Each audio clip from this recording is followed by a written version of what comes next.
T20 ప్రపంచ కప్కు ముందు ICCI సంచలన నిర్ణయం తీసుకుంది. గాయం కారణంగా టీమిండియాకు దూరమైన తెలుగు కుర్రాడు తిలక్ వర్మ స్థానంలో శ్రేయస్ అయ్యర్ను ఎంపిక చేసింది. న్యూజిలాండ్తో వచ్చే వారం 5 టీ20ల సిరీస్ ప్రారంభం కానుంది.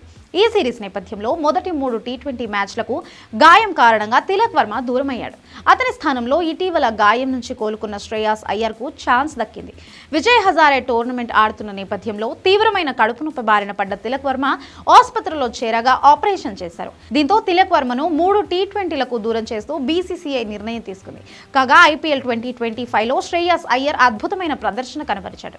శ్రేయస్ చివరిసారిగా 2023లో ఆస్ట్రేలియాతో జరిగిన టీ20 మ్యాచ్లో భారత జట్టుకు ప్రాతినిధ్యం వహించాడు.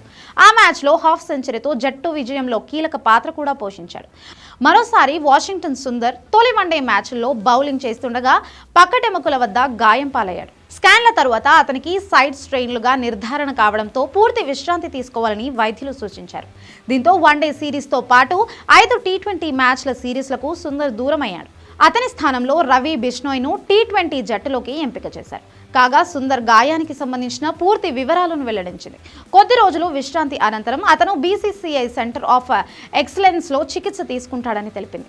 శ్రేయస్ అయ్యర్ రాకతో భారత మిడిల్ ఆర్డర్ మరింత బలపడింది. అనుభవం ఉన్న బ్యాటర్గా, ఒత్తిడిలో నిలబడే సామర్థ్యం ఉన్న ఆటగాడిగా అతను జట్టుకు కీలకంగా మారనున్నాడు. న్యూజిలాండ్ సిరీస్ టీ20 వరల్డ్ కప్కు ముందు చివరి సన్నాహంగా ఉండడంతో ఈ అవకాశాన్ని శ్రేయస్ పూర్తిగా ఉపయోగించుకుంటాడా అనే ఆసక్తి అందరిలో నెలకొంది.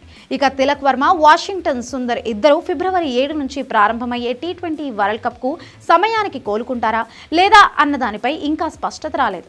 ఒకవేళ టీ20 వరల్డ్ కప్ సమయానికి ఈ ఇద్దరు కోలుకోకపోతే శ్రేయస్ అయ్యర్, వాషింగ్టన్ సుందర్ను రీప్లేస్ చేసే అవకాశం కూడా కనిపిస్తుంది. భారత్ తన వరల్డ్ కప్ ప్రయాణాన్ని ముంబైలో, అమెరికాలో ప్రారంభించనుంది.